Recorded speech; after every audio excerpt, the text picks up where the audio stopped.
Hello and welcome to today's video. I have a confession to make. I actually thought I reviewed this pen a couple of years ago.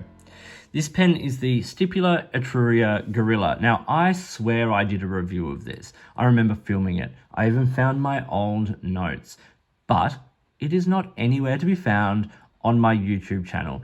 And a viewer thankfully brought it up recently and said, because I showed it in a mail day video as well, and said that they'd like me to review it. And I thought, actually, you know what, this pen should have got a review years ago. So here it is today. So this is the Stipula Etruria Gorilla. Stipula is a wonderful pen brand who have a great history of making incredible pens. And in a way, this is one of their more simple offerings. It's a simple steel nib with a cartridge converter, but there's so much to love about this pen. So I'm going to talk about the parts and features. We'll do a writing sample, talk about some pros and cons. So, starting at the top of the pen. Well, firstly, the pen is made from resin, and it's actually cut from one piece of resin. It's got this beautiful matte satin black finish with the gunmetal black sort of trim. But it's got a simple dome on the top. The clip is cut in and it's usable.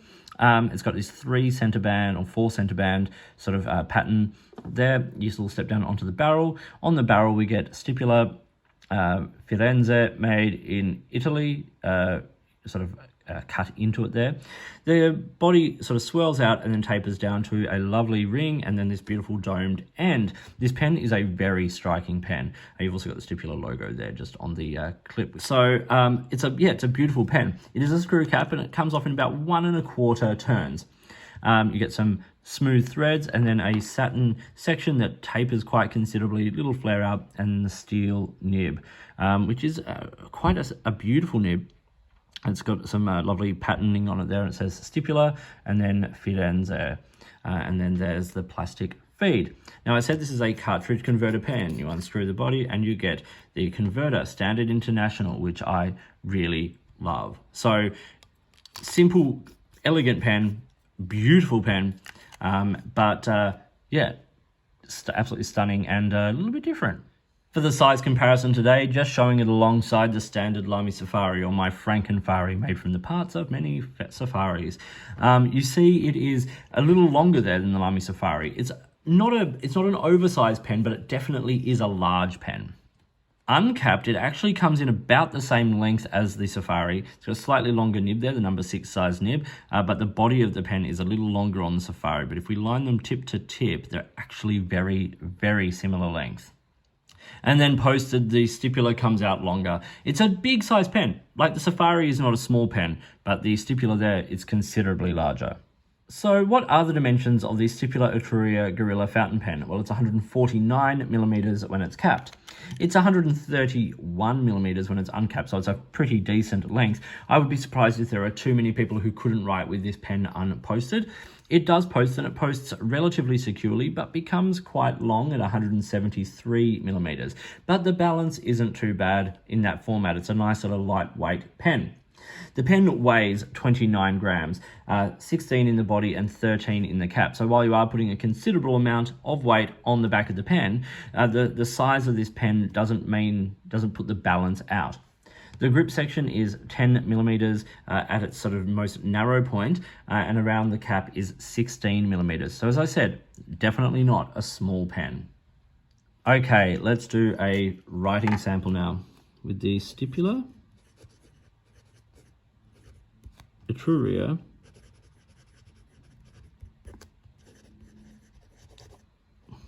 Gorilla. This has a steel medium nib, and the ink in this today is Diamine Emerald. Well, that's what my sample said. To me, this doesn't look like emerald, but that's what I'm going with. It's definitely a Diamine ink, but it's quite an earthy green. Let's do some writing.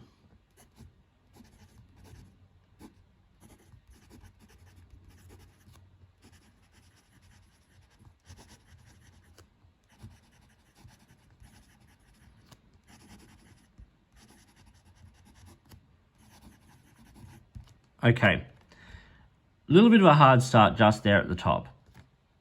Not something you see a lot, but something you do see occasionally with this pen. Now, and we have it there again.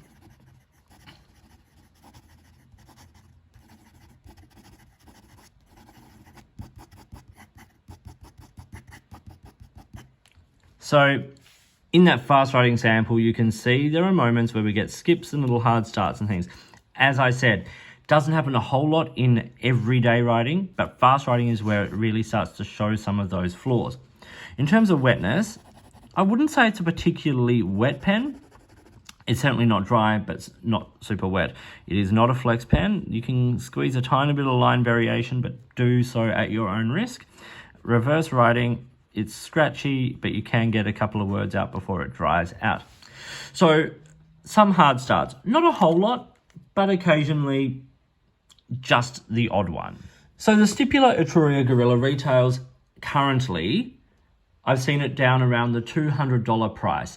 It was a little bit more when I bought it. It was a number of years ago, as I said, but around the $200 mark, which I think is an okay price point. I would say that if you could get it lower than that, absolutely all the better. For a steel nib cartridge converter pen, yes, it's a nice pen, it's an Italian pen, all of that. You are going to get bump up in price because of those things, but the sum of its parts, I think it's slightly overpriced.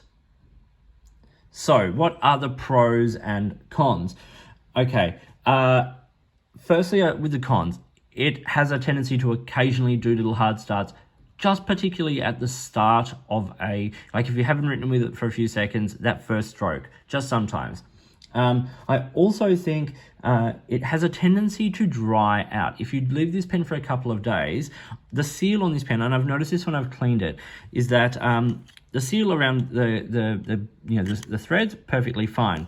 But actually water, when I clean it, water comes out through where the clip is cut into the cap, which means that there is an air escaping there as well. So the nib does dry out after a couple of days. You do need to get it going.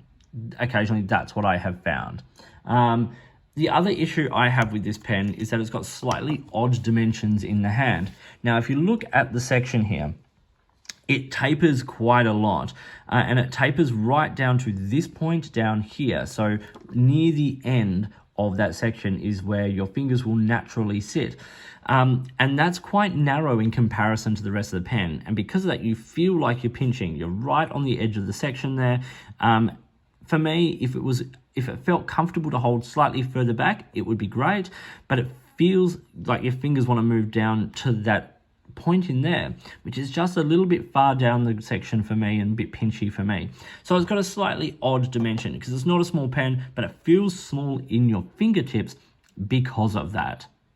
The other thing to mention in the middle here is, once again, that price. I think it is slightly, just ever so slightly, overpriced for what you get, especially when you think that it does dry out and things like that. But there are a number of pros. Firstly, I like the feedback on this nib. It writes quite smoothly. You would have seen in the writing sample, it's smooth, it's not scratchy, anything like that. But there is a hint of feedback, which I quite enjoy. I really love the finish on this pen. Firstly, from a visual perspective, the combination of that black sort of gunmetal finish versus that matte satin finish of the resin, it's absolutely stunning. I really find it a very, very beautiful pen. And I also really like the weight of this pen. It feels nice in the hand. It's not super heavy, but because it's got a decent size, it sort of feels quite comfortable. So there are pros and cons to this pen. Is this a pen I reach for a lot? Unfortunately, no. I've found myself using it less and less recently. When I got it, I used it quite a lot, but I've used it less and less recently just because of those few little issues. The slight weird feeling in the hand and the drying out, particularly the drying out, are kind of like deal breakers. So as I said, if you can get this pen cheaper, if it's a style of pen that works for you, it's a lovely pen. Just for me, it doesn't quite do what I need it to do. So this was the Stipula Etruria Gorilla Fountain Pen. I hope you found this video interesting and useful. Please like and subscribe, hit the notifications button, all that kind of stuff. If you've got products you think I should be looking at, or if there's a way you would like to support the channel, I would love to hear from you. In the meantime, enjoy your pens, enjoy writing, and I'll talk to you soon.